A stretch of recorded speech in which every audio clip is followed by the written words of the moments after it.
My name is Steve Dooley, and I am the co-chair of Community-Based Research Canada. I'm coming to you from Simon Fraser University Surrey campus in British Columbia, where we're on the unceded territory of the Kwantlen, Katzie, and Semi-Moo First Nations. And I want to say that I'm thrilled to be here for our 4th annual Gala Awards event. So really glad to be here. Glad that everyone was able to join us, and we have a great program ahead of us. But to start us off in a good way, it's my great pleasure to introduce Dr. Sean Haynes to provide our Indigenous opening. Sean? Thank you, Steve. In a good way. The phrase that became such a joy to CBRC. How do we explain our heart? How do we explain our efforts? How do we explain everything that we want to do in an effort to just make it perfect in our world, even on Zoom? And today, O Creator, I light an ancient abalone shell and hold my eagle feather. Times when I hold the eagle feather and lift the sage and the smoke up to you, Creator, it's as though time just holds us with all that love, all that love. In a good way. Next slide, please. The land acknowledgement I share with you today comes from the psychologist. Oh no, this is the CBRC one. Thanks for making the change. We respectfully acknowledge that Community-Based Research Canada Secretariat is situated on the traditional territory of the Neutral, Anishinaabe, Haudenosaunee peoples. In the spirit of reconciliation, CBRCanada is committed to engaging with and learning from diverse Indigenous peoples and communities across Canada. CBRCanada stands in solidarity with Indigenous peoples and is committed to upholding and working to advance truth and reconciliation calls to action. And the UN Declaration of the Rights, on the rights of Indigenous peoples. We are committed to the decolonization of knowledge and stand against all forms of systematic injustice and racism in our society. We support the Black Lives Matter movement and all movements and organizations that align with our values. What I'd like to share as I pray is CBRC has earned the presence of an eagle. One of our board members or secretariat was there and the eagle showed up. Awkward moment. What do they do? So I simply share this with you. That eagle came right over my garage. So I'm Native woman with a status card, eagle feather, and can carry an eagle feather. As we gather today, CBRC has begun to witness the presence of more than one eagle. Now what do? We come to know that somewhere there is good work being done. Working well and working well together. That's what it means. Next slide. Our intent, our vision, community-based research contributing to equitable, just and sustainable communities within and beyond Canada. Our mission, advancing community-based research excellence in Canada by strengthening partnerships, bridging capacity, mobilizing knowledge, and championing community-based research among individuals, communities, and institutions. Next slide, please.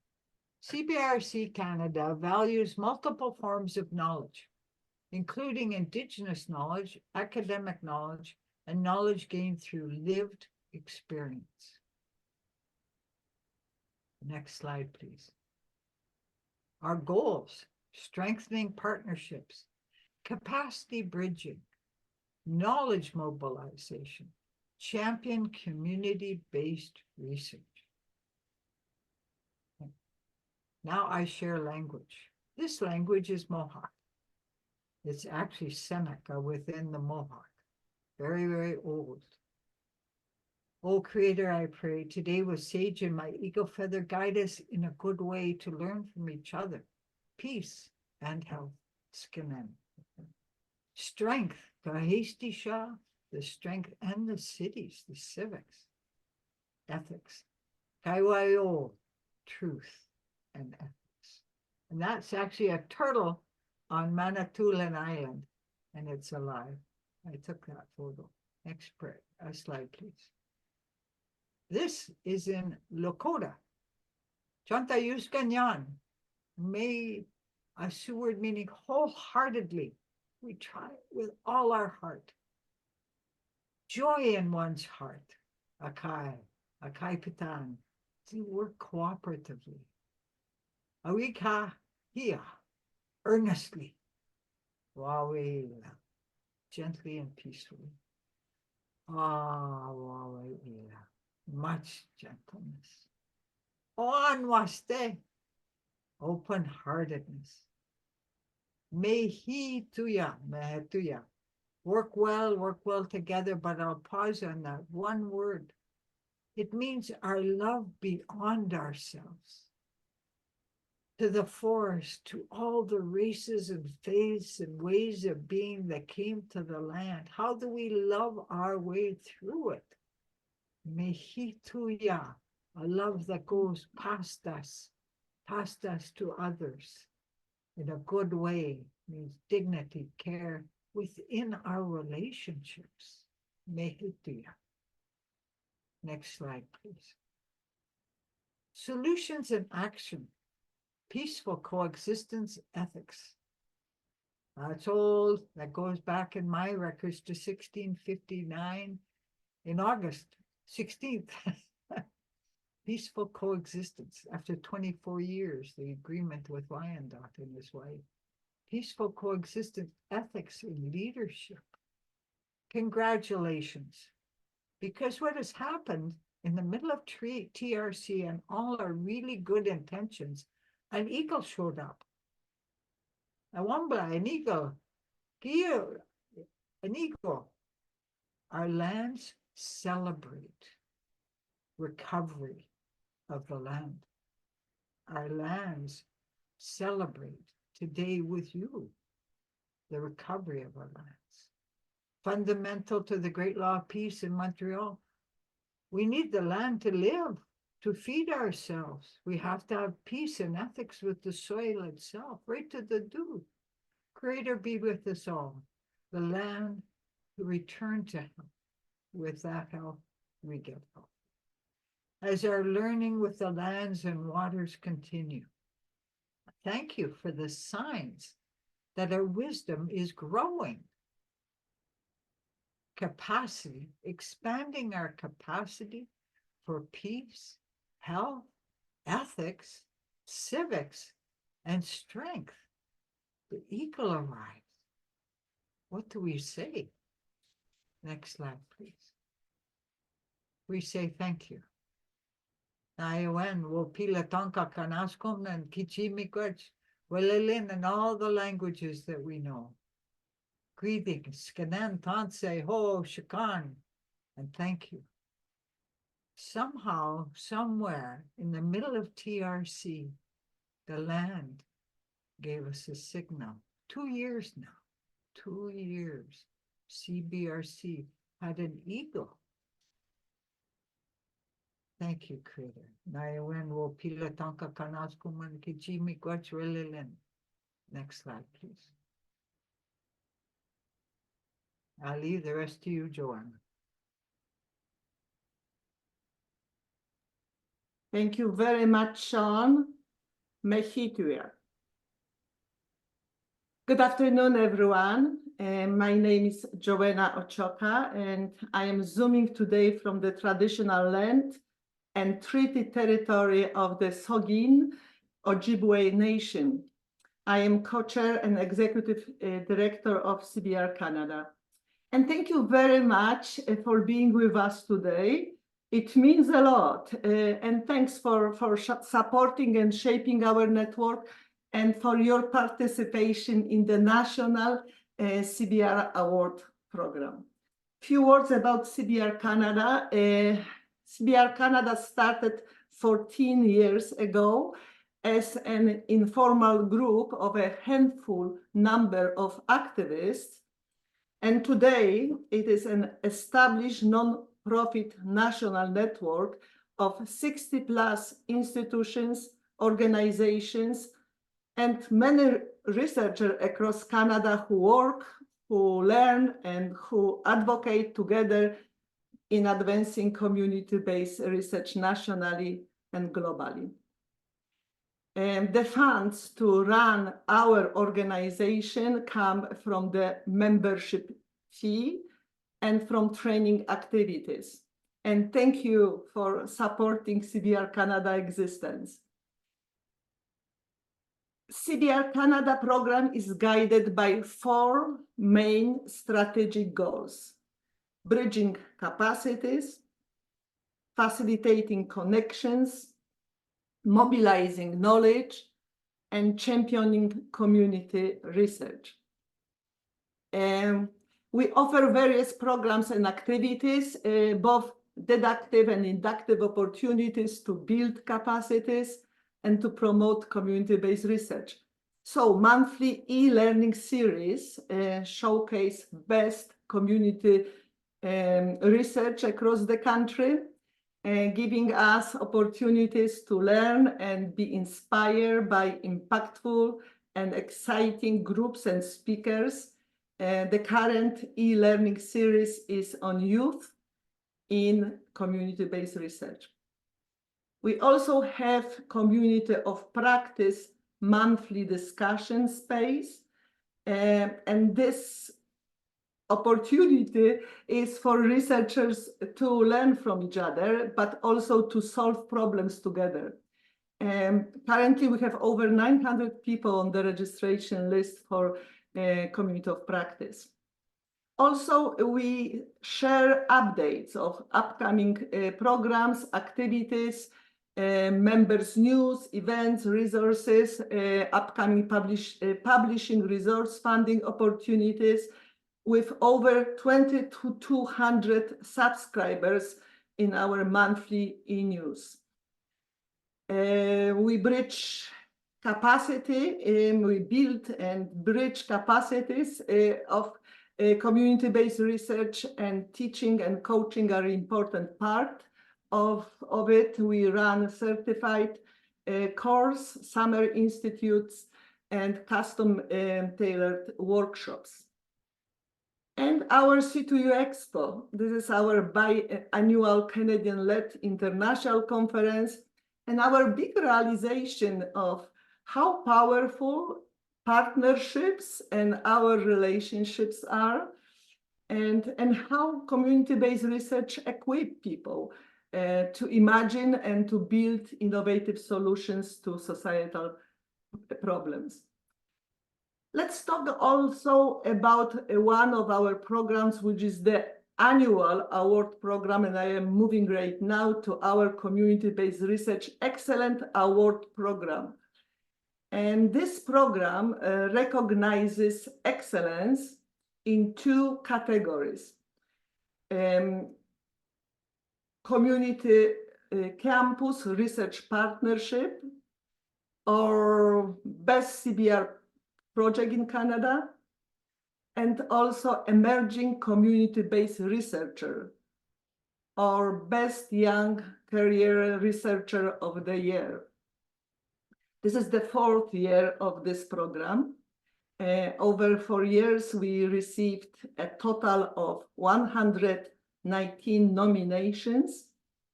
We celebrated 8 award winners and 7 honorary mentions.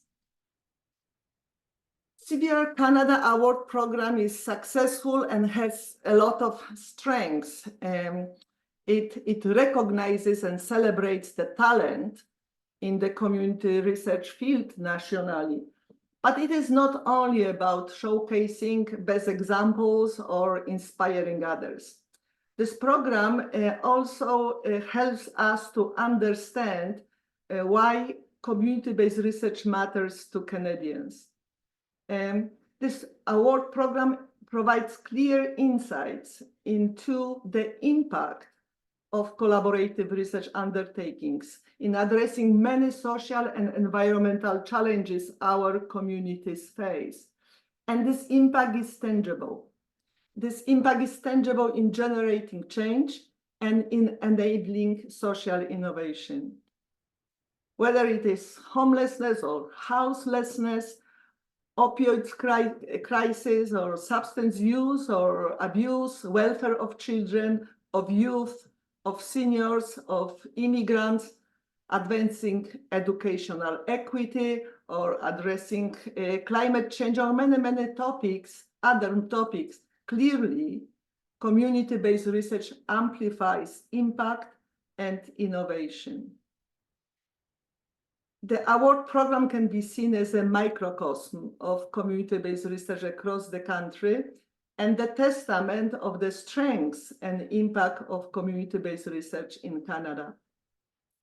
But there are also some challenges with this program, and the future of the program would like to address these challenges. So giving the growing impact and recognition of the award program and the increasing diversity and caliber of submissions, we will explore the potential for seeking funding to expand award categories, especially in community-based research excellence in STEM and in celebrating emerging researchers with community backgrounds.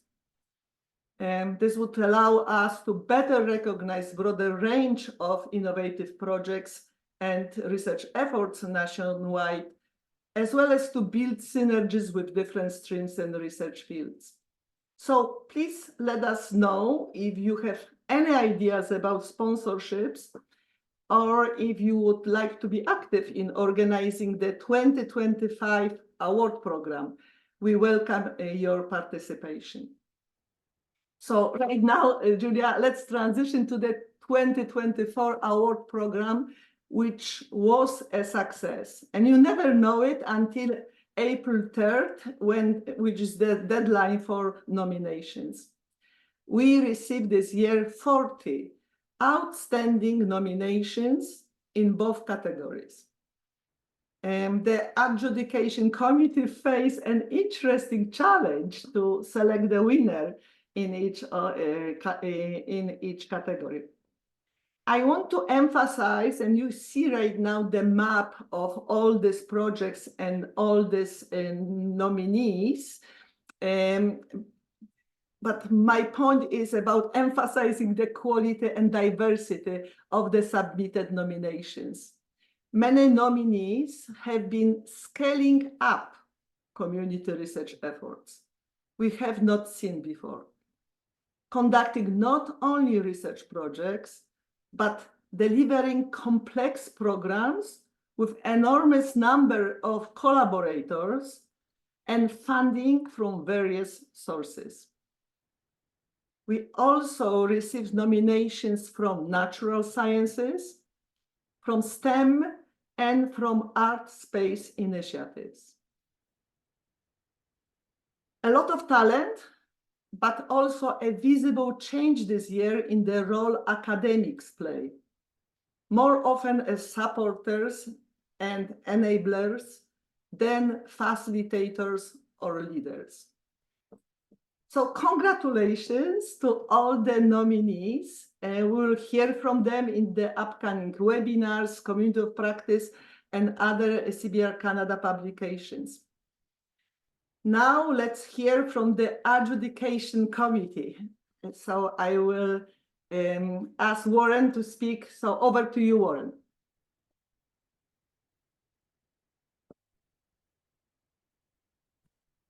Great, thanks, Joanna. And good afternoon, everyone. My name is Warren Dodd, and I'm joining today from the traditional territory of the neutral Anishinaabe and Haudenosaunee peoples. I'm also an associate professor in the School of Public Health Sciences at the University of Waterloo and a board member with CBRCanada. And it's my pleasure today to introduce the award winners, or the award winner and honorable mentions for the Excellence in Community Campus Research Partnership Award. As you can see on the screen, there's a list of the nominees that were considered for the award this year. So as a member of the adjudication committee this year and echoing some of the comments from Joanna, our group was incredibly impressed by the quality of the submissions we received. Research partnerships from coast to coast to coast are working collaboratively to address some of the most pressing social, economic, health, and environmental challenges in Canada. And what was notable about the group of nominees that we reviewed is that we observed a range of projects and programs working at various scales. And we were especially impressed to see partnerships working at a systems level that use the principles of community-based research to catalyze change across multiple communities or sectors. So first, it's my privilege to acknowledge the honorary mentions for this award. The first honorary mention is the Inner City and Wellness Program Research Partnership based in Edmonton, Alberta, which aims to improve the health and social outcomes for structurally vulnerable populations, including people who use substances, as well as individuals experiencing unstable housing or homelessness. The second honorary mention is the Youth Wellness Lab Research Partnership based in Toronto, Ontario, which aims to amplify youth voices in the design, development, and translation of research that impacts service delivery to improve youth outcomes. And together, these partnerships highlight and exemplify how community-based research can open spaces to inform meaningful action and change on pressing health and social issues within and across communities. And on behalf of CBRCanada, I'm also very pleased to share that the winner of the 2024 Excellence in Community Campus Research Partnership Award is the Community Voices Building Home in Anishinaabe Aski Nation Partnership. Our adjudication committee was excited to see the history and impact of this partnership in addressing housing needs and solutions across Anishinaabe Aski Nation, as well as the potential for this partnership to serve as an example for other similar initiatives across the country. And so presenting on behalf of this partnership is Michael McKay and Sheila McCartney. Michael McKay is the Infrastructure and Housing Director at Anishinaabe Aski Nation, a political territorial organization representing 49 First Nation communities within Northern Ontario, and has been in the field of infrastructure and housing since 2000. Michael is originally from Bearskin Lake First Nation, which is a Anishinaabe Aski Nation First Nation. And Sheila McCartney is a licensed architect and urbanist specializing in marginalized community development and housing. She's an associate professor at the School of Urban and Regional Planning at Toronto Metropolitan University and director of Together Design Lab, an innovative research and design lab exploring platforms that focus on contemporary interdisciplinary approaches to community and open territory design. So welcome, Michael and Sheila. Thank you so much. I know that, Mike, you still have your mute on just to start to talk. Today, we're really grateful to share the work that we've done through our partnership and how that work was shaped by and led by community. Sorry, something's going on. There we go. Okay. Yeah, thank you. Thank you for the introduction. Thank you, Sheila, for that. So Anishinaabe Aski Nation is a PTO, political territorial organization that represents 49 First Nations. Here's a map of the territory. There are 33 First Nations that are fly-in and without year-round access. And there's about 6 winter road corridors within the territory that are constructed during January, February, March. So there's an estimated 40,000 members on and off reserve. This encompasses Treaty 9 and parts of Treaty 5. There are 4 language groups as well. There's the Anishinaabe, formerly known as Ojibwe, Ojibwe, Cree, and Algonquin.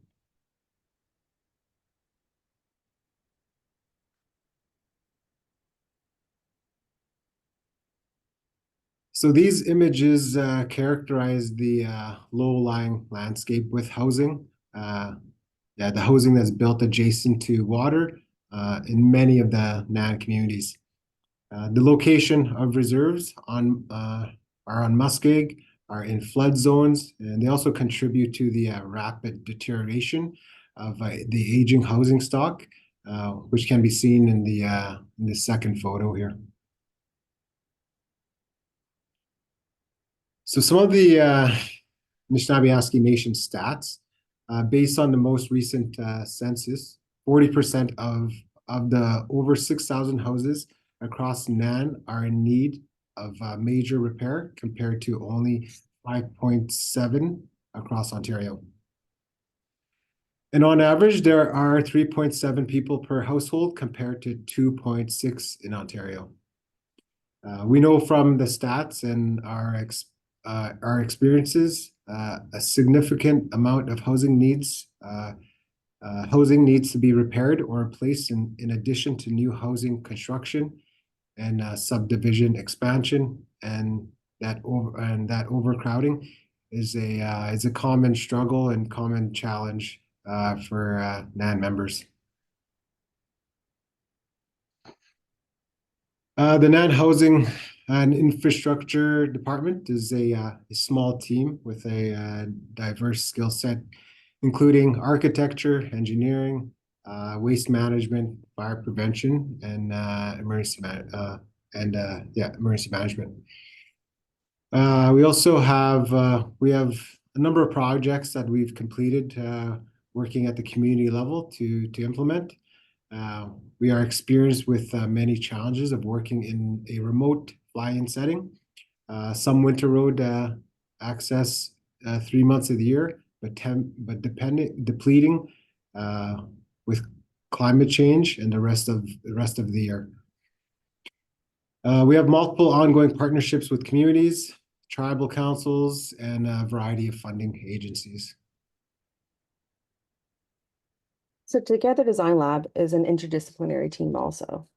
Planning, urban design, and architecture, along with long-term members of 5+ years specializing in appropriate and immersive engagement activities. We have full housing systems experience from design to governance and strategy. All of our work focuses on partnership, and our research work happens because of our partners identify challenges, issues, or barriers that they face in their housing system, and through action-oriented work, we look to support their building of solutions. The foundation of our partnership is based on shared understandings of the important role housing plays for individual and community well-being, as well as our shared values. Our partnership is a result of years of work of communication and effort that didn't just miraculously appear. It has emerged through discussion, conversation, and looking to understand how to best work together. We work together to formalize our partnership through an agreement to act as a foundation for all work and outline important aspects of our relationship, including data stewardship and management.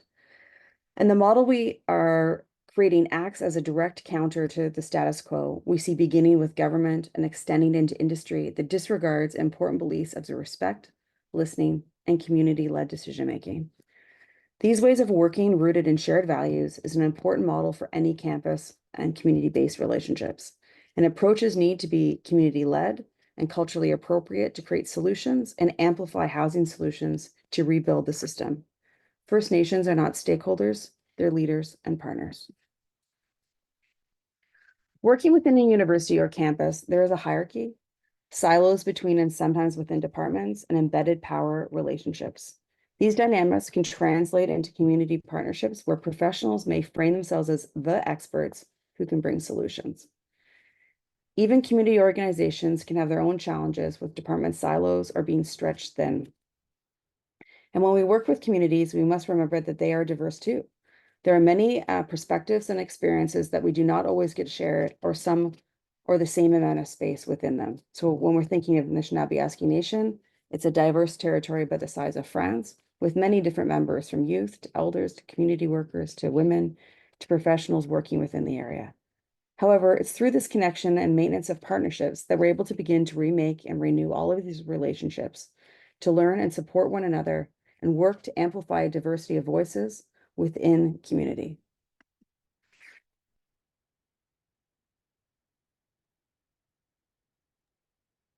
Yeah, so we began to develop the NAN housing strategy over 5 years ago as a way to respond to the NAN-wide housing state of emergency that was declared in 2014 and again in 2018.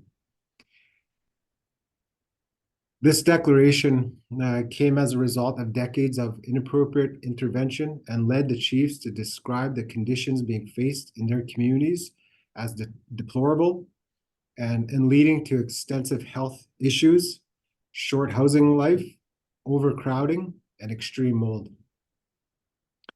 After reasserting the emergency, the NAN Chiefs and Assembly mandated the creation of the NAN housing strategy. Development of the strategy focused on community-based understandings of housing need and is rooted in local solutions developed by community members. In thinking about addressing the housing emergency declared by the chiefs, we placed a large importance on the idea of a housing strategy being community-based and based around the experiences of community members.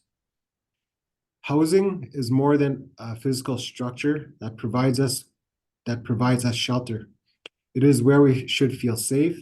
It includes our family and loved ones, the land it's on, and all the aspects of community. Housing needs to be viewed holistically and as a critical part of both individual and community well-being. Improving our health and well-being means building better housing and infrastructure. To understand any problem, we need to go to the roots to find out the cause of why housing isn't as safe or appropriate for our communities as it should be. And during the last few years, we have heard from communities the specific ways they experience the housing emergency. Beginning in 2018, the team developing the NAN housing strategy began engaging leadership and community members to understand the lived experiences of young people, adults both young and older, with housing on reserve.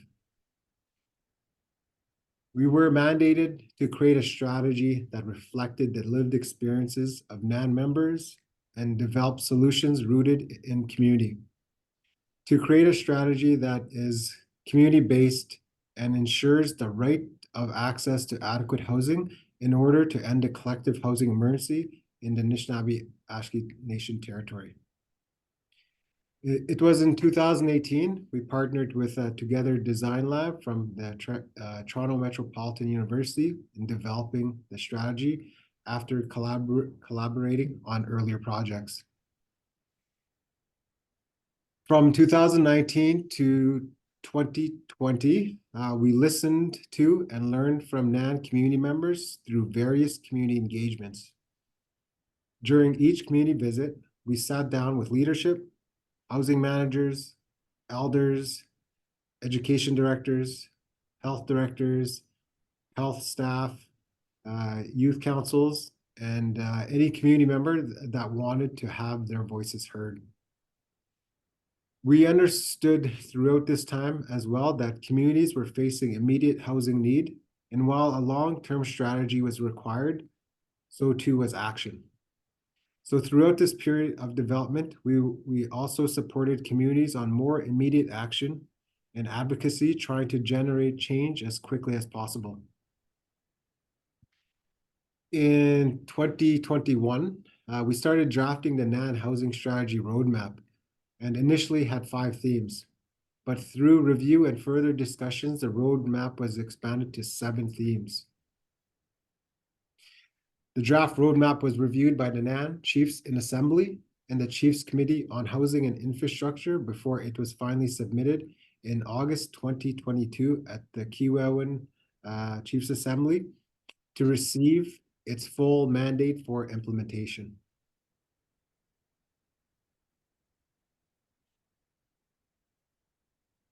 So falling under the strategy's vision to fulfill the human right of access to adequate housing and end the collective housing emergency in the Anishinaabe-Aski Nation territory are 4 interrelated goals.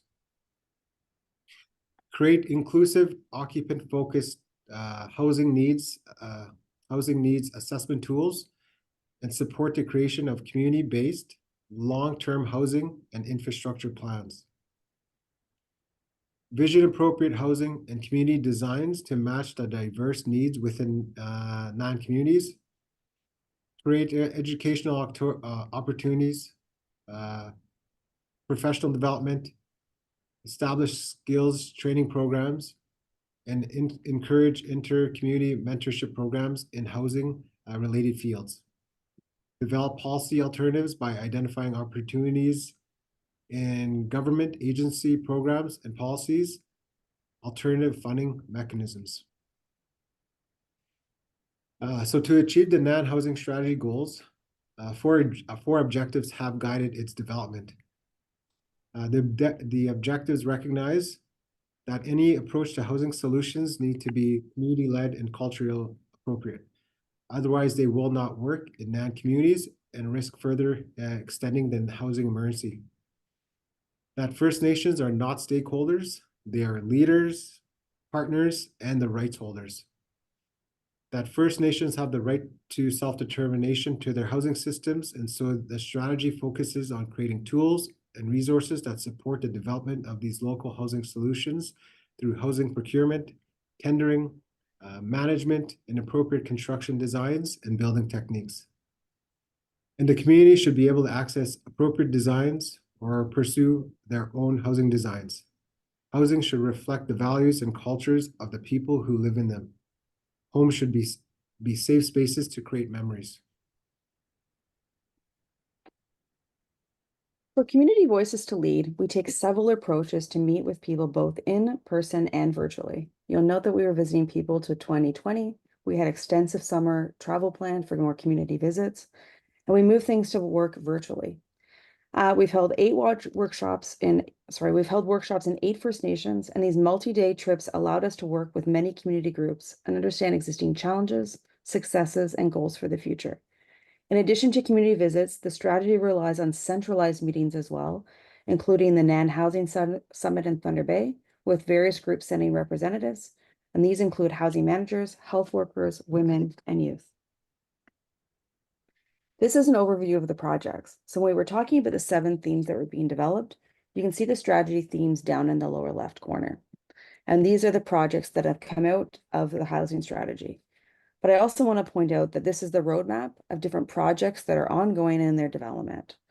So the themes include references to the projects and current actions we are taking to support housing needs in communities. Many of the projects touch on one or more of these themes, and the projects were created in response to discussions and recommendations from community engagements. We want to briefly walk through some of our projects to highlight how working in partnership and centering community voices has shaped the work that we do, as well as the ways we work to come back to community and to wider audiences. You'll note that some of the early work of Nibinamik Housing Partnership and the Yamatong Housing Project and our housing policy projects were the projects that allowed us to get to know each other. And then when we developed the NAN housing strategy, is how we were allowed to move together forward.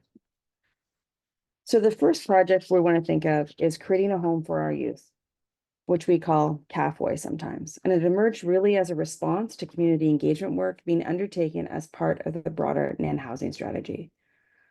Working with Oshikigak Council, or All Young People's Council, the project was developed to understand the youth housing journeys and the ways different systems such as education, health, child and family services, and justice impact access to housing.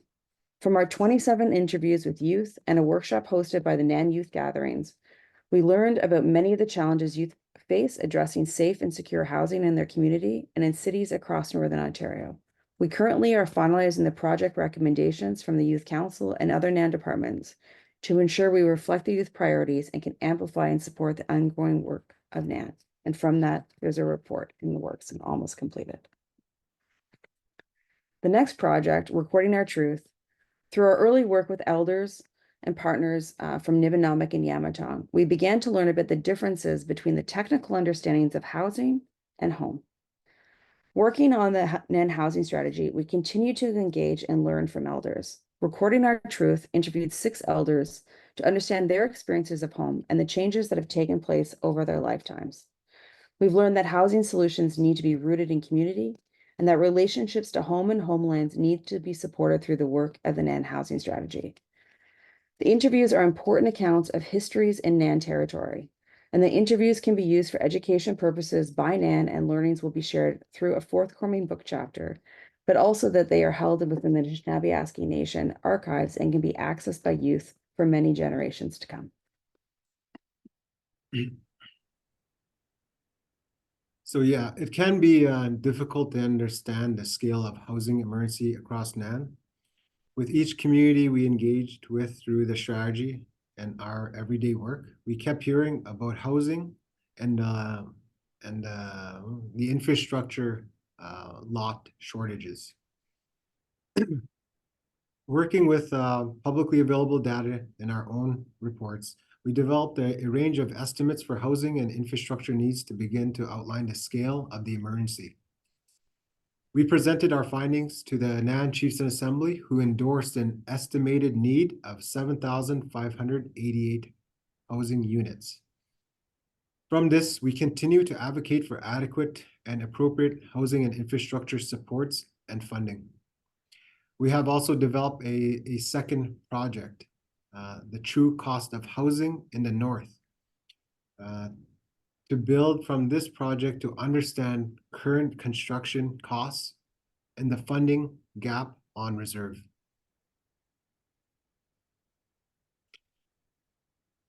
For decades, First Nations have shared that much of the housing built on reserve does not meet their needs or fit with the climate or geographies of their territories.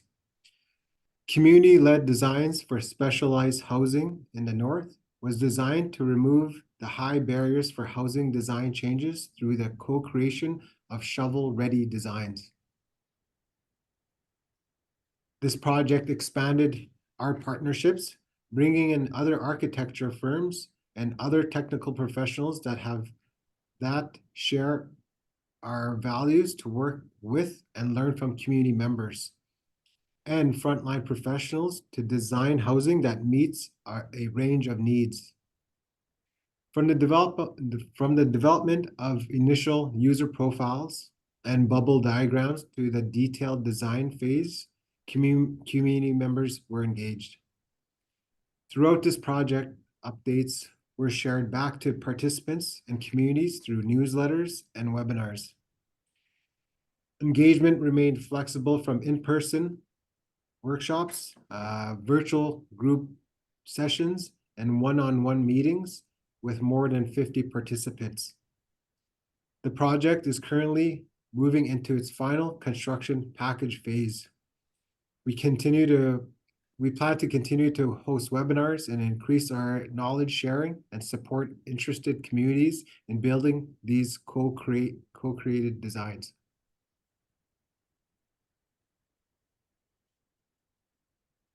All of the projects we undertake work towards a common goal of improving housing for all NAN community members and fulfilling the right to housing. Each project tackles a different part of housing emergency to understand it and to work to address it. Our partnership is guided by a belief that a better future is possible and that addressing the housing emergency will take many people working together to end it. In summary, partnerships have provided Partnerships provide opportunities to work with people and in ways we haven't before, bringing the diverse backgrounds and skill sets to work towards a common goal. They need to be maintained through clear communication and following through on what we learn from community. Partnerships are iterative, long-term, relational, centered on community voices, and reflective on ourselves and processes. Self-determination is central to success, and that it is established in methods. Interpretation of engagement activities must occur through iterative process.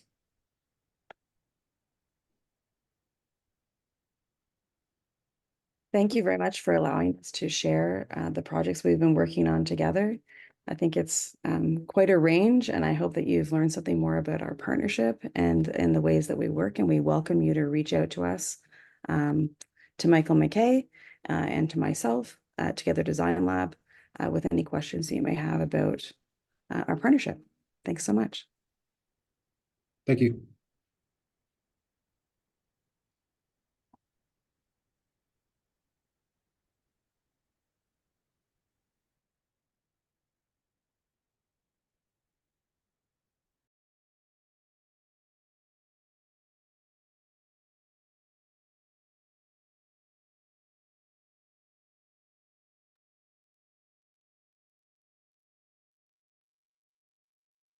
So big congratulations to the team who won 2024 Emerging Community Campus Partnership Research Partnership Award. So bravo. We are very excited about you winning this competition. So thank you. We will move right now to our next category, Excellence in Emerging Researchers in 2024. So over to you, Karen. Thanks, Joanna. Thank you, everyone. It's great to be here. And I'm joining you from Edmonton today, which is on Treaty 6 territory and Region 4 of the Métis Nation. I'm the director of the Community University Partnership for the Study of Children, Youth, and Families at the School of Public Health in the University of Alberta. And I'm a board member of CBRCanada, and very excited to be able to talk to you today about the Emerging Community-Based Researcher Award. As Joanna mentioned earlier, this year we received 18 amazing nominations for emerging community-based researchers who came from 11 different community and university-based research centers from across the country. The work of these nominees spanned health, social, education, and environmental issues from child and family welfare, housing and affordability, justice-related issues, gender-based violence, mental health, systemic racism, health and well-being, education, and the climate crisis. The nominees represented the diversity of journeys that bring one to the field of community-based research, whether that was a more traditional academic journey, while others' journeys wove from community to academia and back again. Overall, the nominees represented strong forms of leadership and a deep commitment to the values that drive one's commitment to community-based research. As you can imagine, the adjudication of such rich applications was incredibly difficult. Yet we emerged with 2 honorary mentions and 1 award recipient. This year, our 2 honorary mentions are Dr. Crystal Gale Fraser, who's an assistant professor at the University of Alberta with a cross-appointment between the Department of History, Classics, and Religion and the Faculty of Native Studies. She is Gwich'in and of Scottish English ancestry. She is from Inuvik, Northwest Territories, and her family's fish camp at the Tachanto Gitchik on the Mackenzie River. Her research focuses on the strength and resilience of Indigenous Northerners in the face of the tragedy of child relocation and institutionalization at residential schools in the Northwest Territories. Her work is grounded in a decade of community visits, town hall presentations, tea and bannock, and trips on the land. All of these interactions and events have allowed her to share the research widely, and maintain community connections. She serves her nation as a director for the Gwich'in Council International, as a member of the governing circle for the National Center for Truth and Reconciliation, and as a founding member of the National Advisory Committee on Missing Residential School Children and Unmarked Burials. Our second honorary mention is Carrie Rumpel. Carrie's the director of the Applied Research at Okanagan College and a founding member of the Kelowna Homelessness Research Center, which explores intersecting facets of homelessness and offers evidence-based approaches to mitigate and eradicate homelessness across communities. She's currently working on her PhD at the University of British Columbia, Okanagan, where her dissertation centers on an exploration of how a field view can change how a community addresses homelessness. She has a deep and lasting commitment towards turning community-based research into action regarding homelessness in Kelowna, Penticton, and the greater Okanagan Valley. She values the authentic inclusion of people with lived and living experience in each project she tackles, which is evident in her work in developing guides such as participatory action research, creation of lived experience circles on homelessness in Penticton, and allyship in research toolkit, which is available through the CBRCanada website. We encourage you to seek out more information about Crystal and Carrie's work and to watch for presentations by them in CBRCanada's e-learning series this coming year. And our award recipient this year for the emerging community-based researcher is Dr. Marcia Rampersaud. She's an assistant professor of law and society at York University. Marcia is a socio-legal researcher who investigates how the criminal justice system amplifies issues of social justice, particularly for youth who are racialized, leaving the foster care system or newcomers, and advocates for transformative change to the criminal justice system in our communities. Marcia's doctoral research to protect or to punish, illuminating pathways for care to decriminalization, explored the compounding effects of the child welfare and criminal justice systems on young adults in Ontario, and was inspired by her community work with the Elizabeth Fry Society in Kingston and Stepstones for Youth in Toronto. The findings of the work were mobilized into a co-authored public policy report called Half the Time I Felt Like Nobody Loved Me: The Costs of Aging Out of State Guardianship in Ontario. This work contributed to discussions in the province as the Ministry of Children, Community and Social Services were redesigning child welfare policy. The ministry's Ready, Set, Go policy, which aims to provide more support to youth preparing to transition out of care, was released in April of 2023. Marcia continues to work in the field as a researcher and mentor and is expanding community partnerships and projects. Congratulations to you, Marcia, and we invite you to talk a little bit more about your work with us. Oh, I'm unmuted. I'm just going to share my screen.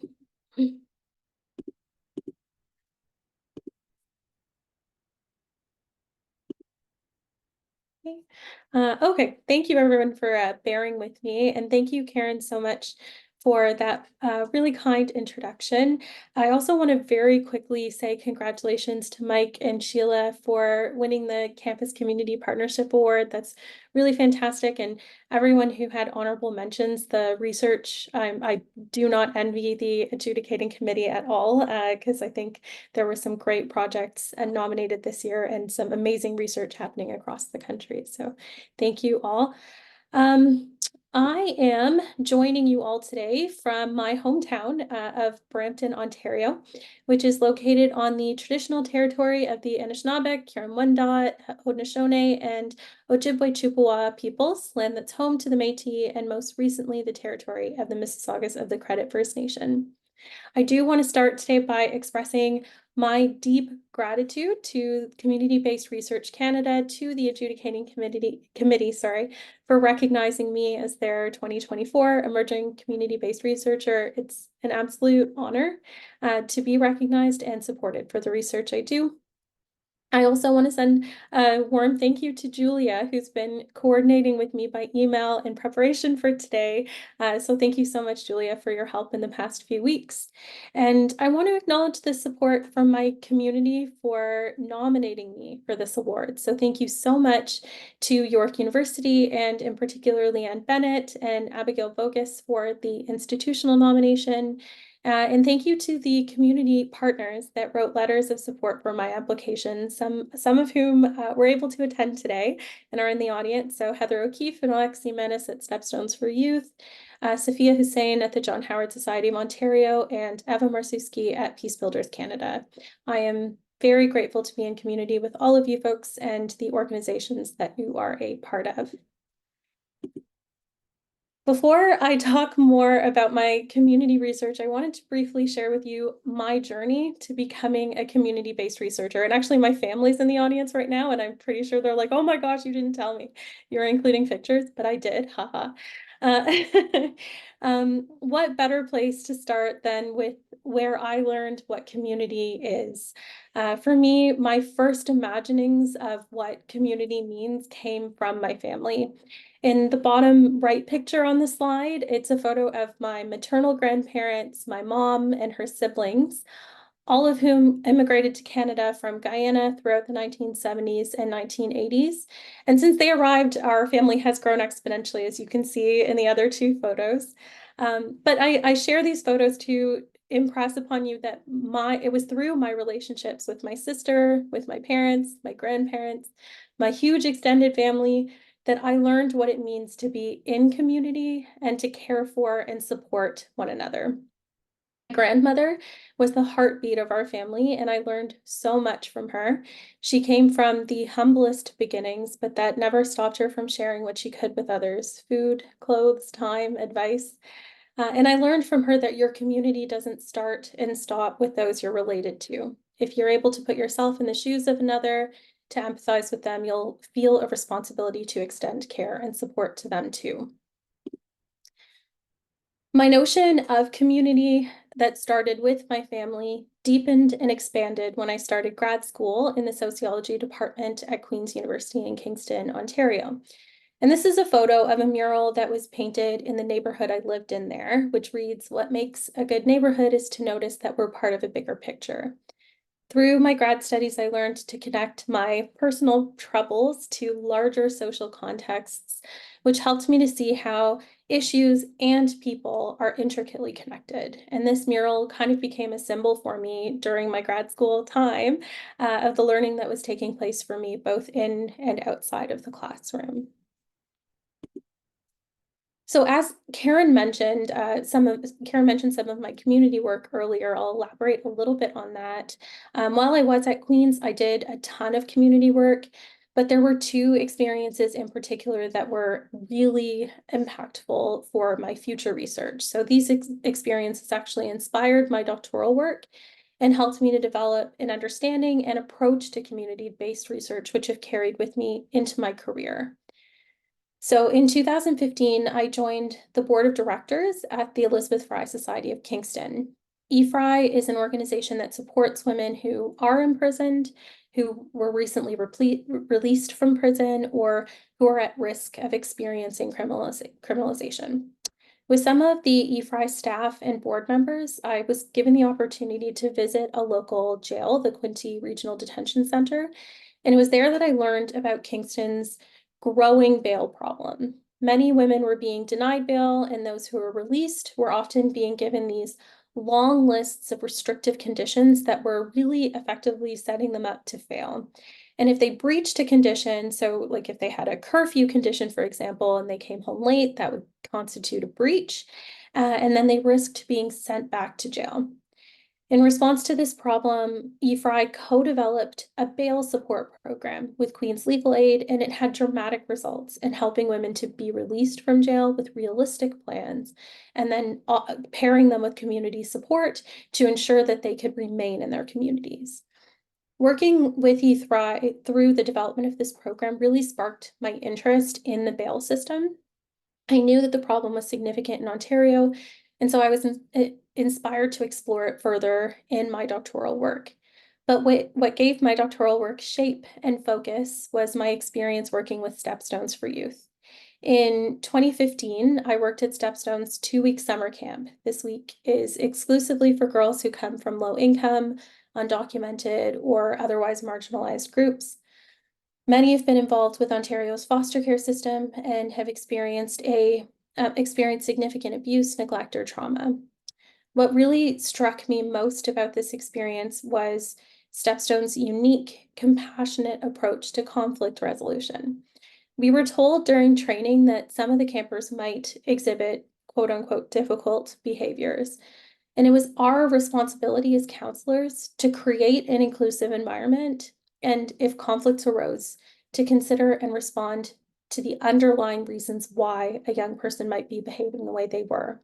For the first time in my life, empathy was a part of my job description.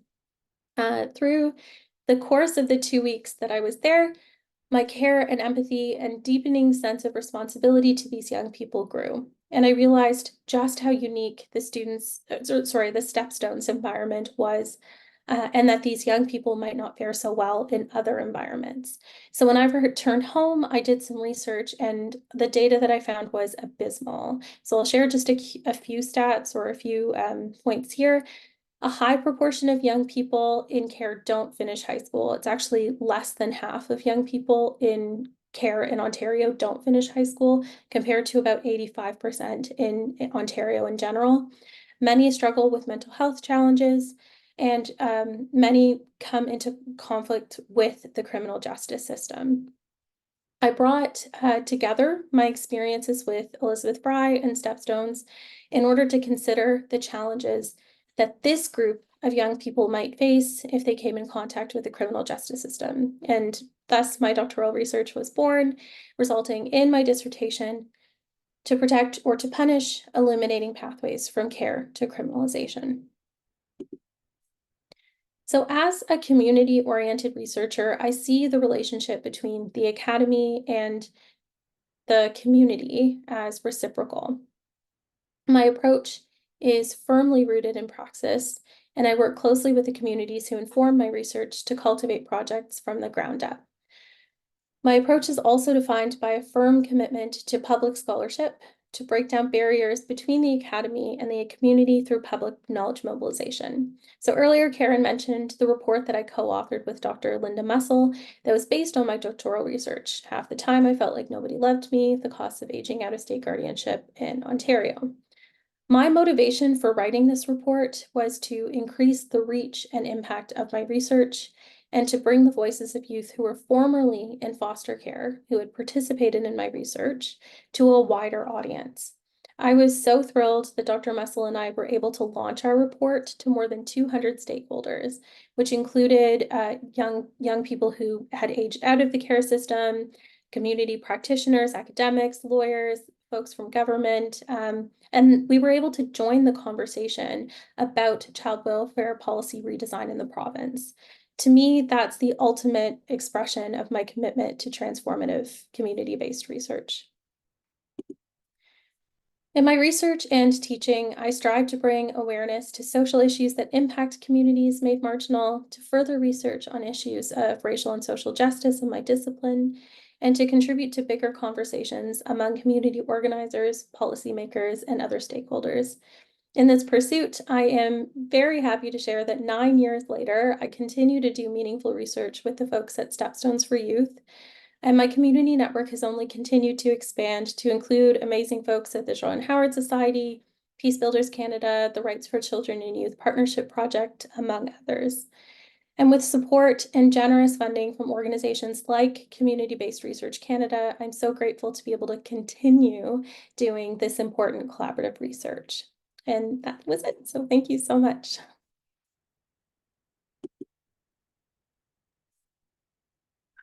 Marcia, thank you so much for that. That was amazing. And I'm really glad that some of your family members and colleagues were able to join you today. And I really like at the heart of community-based research is relationship building, and you need to get to know people human to human to be able to build those relationships. And the fact that you took the time to show us, I believe that was that your wedding picture? So beautiful, beautiful pictures that you shared, introducing us to your grandma. Thanks for doing that. And I could definitely tell that from your approach to your work, like through working with EFRI, Stepstone, and John Howard Society, that you took the time to get out there and be in community, not just staying in the confines of the university and your office. So I really, really appreciate that. So thanks for sharing that, and congratulations. Now we want to turn to talking about our next CTU Expo.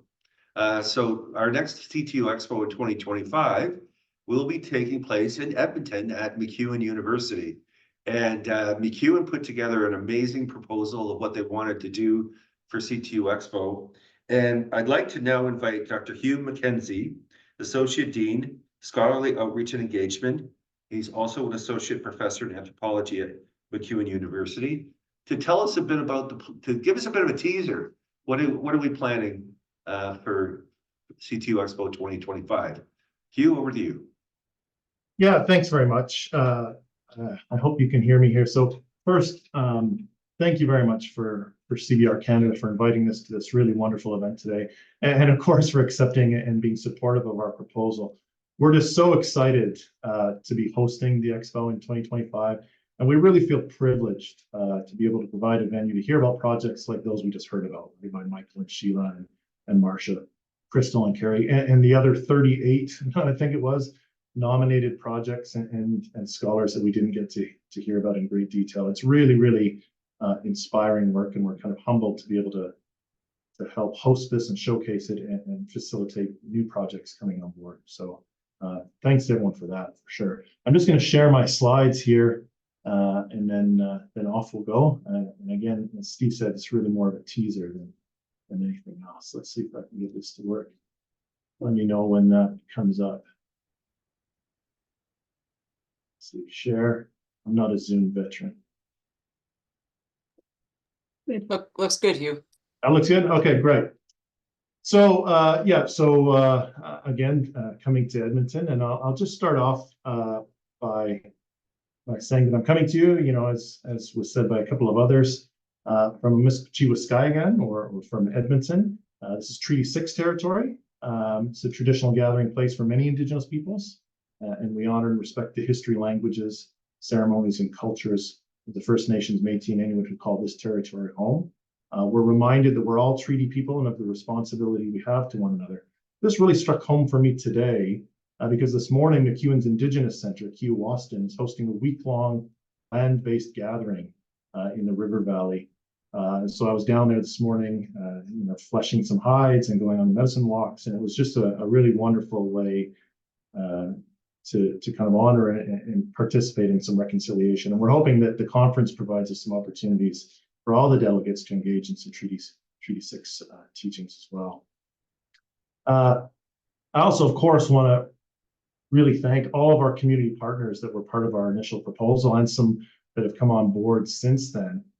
This, I think, is an up-to-date list, although honestly, about every 10 hours or so, it seems like somebody else is coming on board. So it's great. This is a slice in time, and we're really excited by that. Thanks also to MacEwan's steering committee. So I'm presenting this, but of course, I'm part of a wider team that I hope you'll all get to meet next May.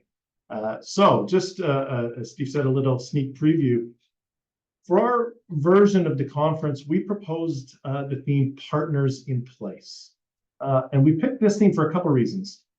First, one of the central principles of MacEwan's strategic vision, so our institutional strategic vision, is that we honor our place in O'Dayman. And so for those of you that aren't from Edmonton, Edmonton recently underwent a reconciliation initiative, the city of Edmonton, where they renamed all of our municipal wards. So instead of Ward 1, Ward 2, Ward 3, they renamed them with Indigenous place names that have meaning to those spots.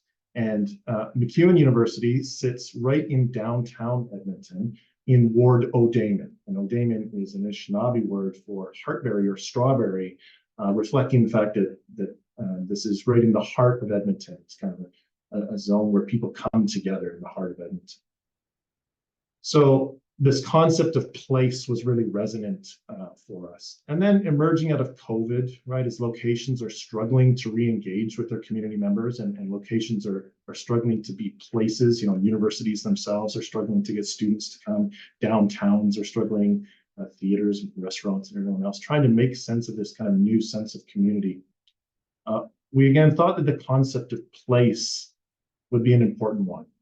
It kind of underscores the importance of reciprocal connections to the land and to one another. We feel that this idea calls on us to reflect on our shared responsibility to the health and vitality of our communities.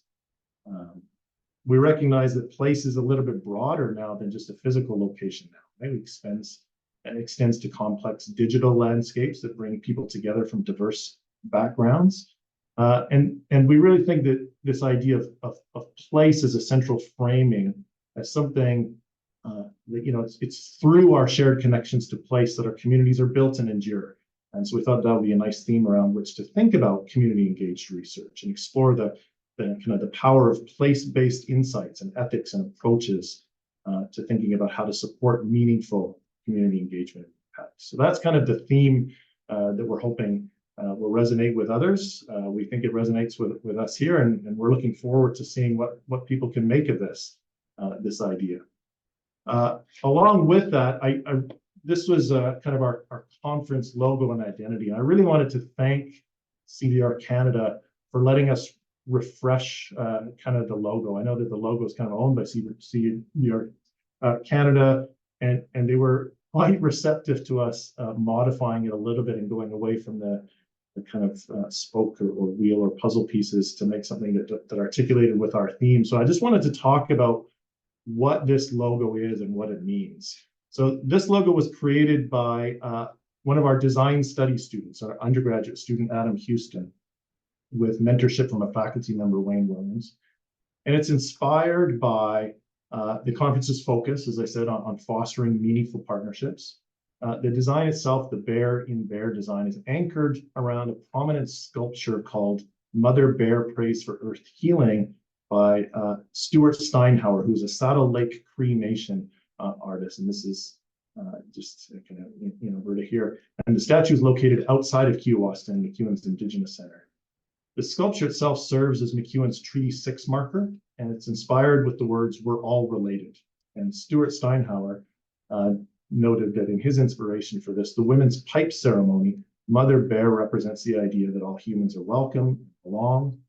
And at the same time, the sculpture reminds us that this place, again, coming back to the idea of place, has a history to Indigenous peoples, and the treaty is a living relational agreement. And so we look forward to kind of integrating this into the conference theme.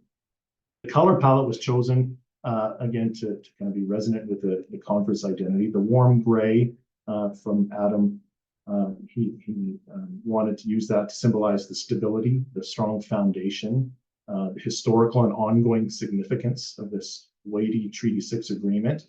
And the bright sky blue is named North Saskatchewan blue. And this was selected to symbolize the dynamic and flowing nature of the North Saskatchewan River, which flows right through Edmonton.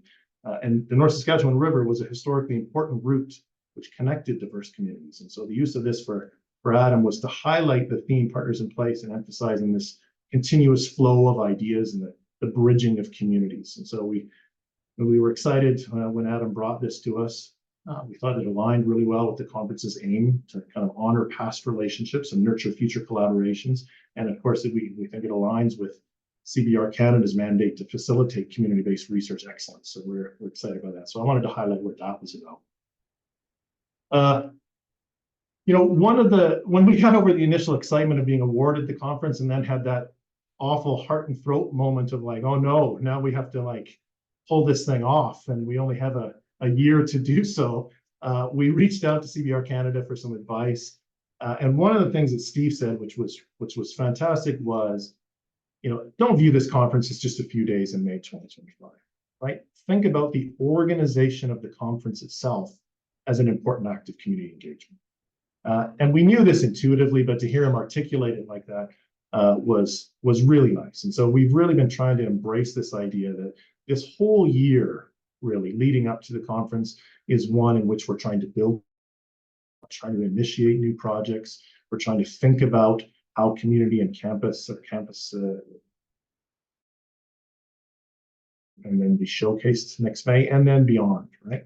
So kind of building on the 3 C's, in thinking about how we've been organizing the conference, I just wanted to give you a little sense of where we're at so far with this slightly ridiculous collaborative community campus conference coordination piece. So we got some of our great community-based researchers at MacEwan University, Dr. Jen Long and Wayne Williams, to lead us through an exercise that they use in a lot of their community-based research on how to generate ideas and have meaningful decision-making and meaningful collaboration and co-generation of ideas. And it wasn't the full 4-day design sprint or anything else. It was kind of a condensed version. But we had the community come together to think about how should this conference be organized? Like, we have a typical idea of a conference, a steering committee and subcommittees and things like this. Why don't we just open this up and see if that's the way that this conference ought to be run or not? Because this conference is unique, right? It has lots of moving parts. It has workshops, it has talks, it has site visits, it has, building relationships and showcasing relationships. So we thought maybe there's a different way to do this. And we had this really wonderful dynamic session in which everyone came together and kind of brainstormed these ideas on how we could run this conference and how it should be structured. Of course, Steve also emphasized that in addition to the academic and community-based research part, there's an important party component too, or social component. So we made sure that was built into it. And we heard some really wonderful ideas on how to structure this conference. So I just wanted to kind of give you a sense of how we're putting this all together in some ways. And, and this is the rough output of that so far. We have a steering committee, some leadership teams, some community, some working groups, and that's just a small list of the working groups. I did want to talk about the community conversations a little bit. So one of the challenges here is wonderful in that we have so many community partners who are really interested in participating. And this is, of course, beautiful and great. And we want to make sure that we engage with all our community partners in a meaningful way, right? It's not just token, it's not just a name on a program or something like this, and that it informs as many aspects of the event as we can. But when, having said that, when we asked our partners at the beginning how they would like to be engaged, it was pretty clear that there's not a one-size-fits-all approach, right? All of our organizations, partner organizations, have different capacities, different expertise, different resources, different preferences. So one of the things we're going to do is, of course, all our community partners are welcome to participate, and we're thrilled to have them on all of these subcommittees and committees. But lots of our partners said, please don't put us on another committee. We just don't have the time. We don't have the capacity. We don't have the energy. We don't have the, we don't need that. We want to be involved. So we came up with this idea of having 4 community conversations where we would bring all those partners together 4 times and kind of give updates on the conference. This is opportunities for them to exchange knowledge, for us to make some collaborative decision-making, to co-construct kind of the high-level aims of the conference and inform the work of the steering committees and the other working groups in organizing and implementing the conference objectives. And we're really looking forward to having those start up here in July. So that's kind of where we're at. Just a little bit for those of you that don't know very much about MacEwan. So MacEwan is an undergrad-only university. We're right downtown in Edmonton. I talked about that during Board O'Damon. We have about 18,000 students, but we're aiming to grow our enrollment by about 10,000 by 2030 to about 30,000 students, 6 faculties and schools. One of the things that we were excited about is we have a strong cohort of community-based researchers here. And as we said, one of our focuses at MacEwan is really our local downtown or kind of regional environment. And so one of the things we wanted to highlight in this conference is the undergraduate contributions, the pedagogy of community engaged research. We hear a lot from graduate students, and that's wonderful. But community-based research is so important that we think getting those undergrad students involved early is important too. And so we want to have some real undergraduate contributions. We have an extensive work integrated learning program at MacEwan with about 150 nonprofit community partnerships kind of every semester. So that's a little bit about MacEwan. And then why Edmonton? One of the nice things about Edmonton is recently we were named, took on this role of Canada's first UNESCO Learning City. And it's this network of UNESCO Global Network of Learning Cities committed to excellence in learning, to foster a culture of learning throughout life. And only a few blocks away from MacEwan in downtown Edmonton, there's Northwest College. One LRT stop away is the Northern Alberta Institute of Technology. We have another institution very close by, Concordia University. Of course, we have the University of Alberta. And when we put our proposal in, we thought, you know, wouldn't it be great if we take this as an opportunity to integrate all of those institutions? So rather than, you know, MacEwan is going to be the host, and we put in the proposal, but with partnership from Northwest, with partnership from NAIT, with partnership from the community university partnership with the University of Alberta. And we really think that this is a nice opportunity to think about how are we going to work with our communities, not as isolated competing post-secondary institutions, but to see what we can build all together. And there's not that many opportunities for post-secondary institutions to come together like this. And we're really hoping that this will be one of those opportunities. So I think that's the sneak peek preview. Here's our milestones coming up. Our website is just about ready to come up. In September, there will be a call for proposals, somewhere around a December submission. In January, February, we'll develop the program and open up registration. And then we're just so much looking forward to seeing you in Edmonton in 2025. We're really, really thrilled. And as I said, really kind of honored and humbled to be able to help highlight and showcase and start kick off some of the projects like we heard about earlier today. So thank you again for CBRCanada for supporting our proposal. Thank you to all our community partners. Thanks to Megan Auer and Emily Milne and the others on the steering committee who are on this call as well. We're really looking forward to it. I'm really excited. Thanks. Thanks so much, Hugh. I got to tell you, I love that design that it reflects the Treaty 6 marker. Is amazing. And just to make you feel a little better, I know it's a lot of work, but I hosted in 2017. You're way further down the road right now than we were in 17. So congrats. So it's I'm going to turn it over to Sean again to do an Indigenous closing. But before I do, I did want to make a few thank yous. Thank you to Sean for your opening. That was absolutely put us in a good place to do the work today. I want to thank the award winners, Michael, Sheila, and Marcia. Congratulations. And I also want to thank the other 38 who applied, because all of the applications are amazing. And it does speak to where we are as a country that's really kind of focusing more on community engaged research. Hugh, want to thank you as well for giving us an update on what's going to be happening next year in Edmonton. I do want to thank my colleagues on the adjudication panel. Marcia, you were bang on. It was really difficult, but rewarding process to be able to look at all the amazing applications.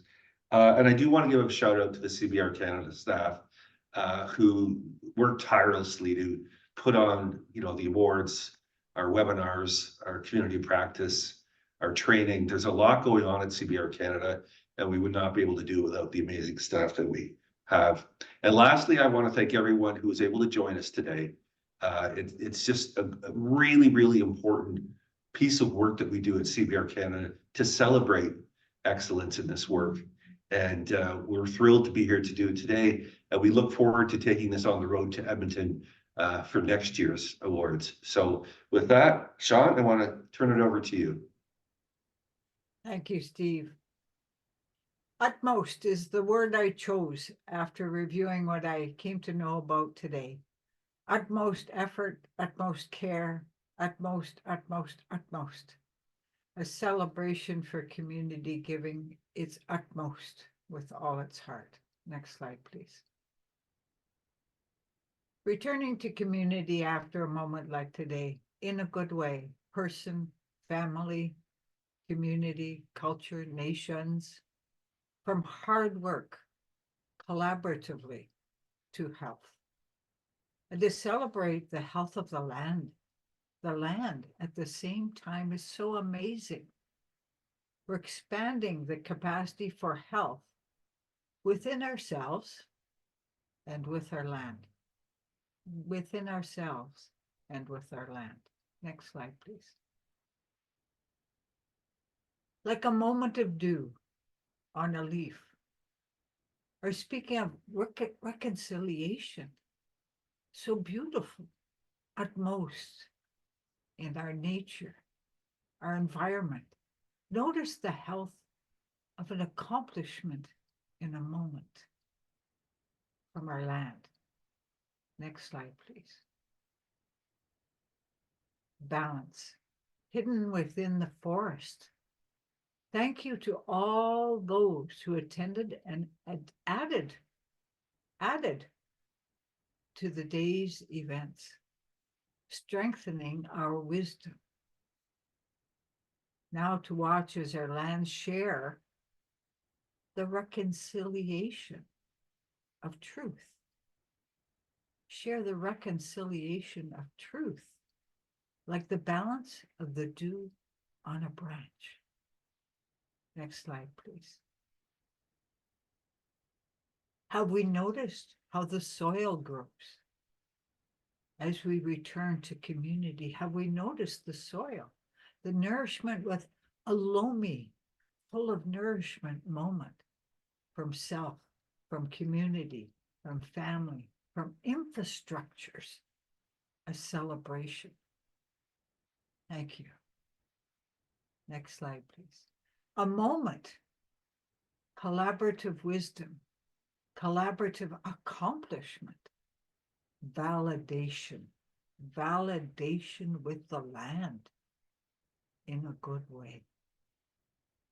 Next slide, please. This is just outside Edmonton. I'm in the Treaty 6 area. I'm originally from north of Thunder Bay, so one of the projects is in my area where I grew up. Atakokan. Thank you. Oh, Creator, thank you. Miigwech kanaskomna nayoen wo pila tanka marsi. And of course, the eagle couldn't celebrate any more than that moment in time in an eagle dance on a branch. So I share the picture with joy with you. Marsi wo pila tanka nayoen kanaskomna miigwech, oh Creator. Thank you. Thank you. Next slide. I think that's the last one.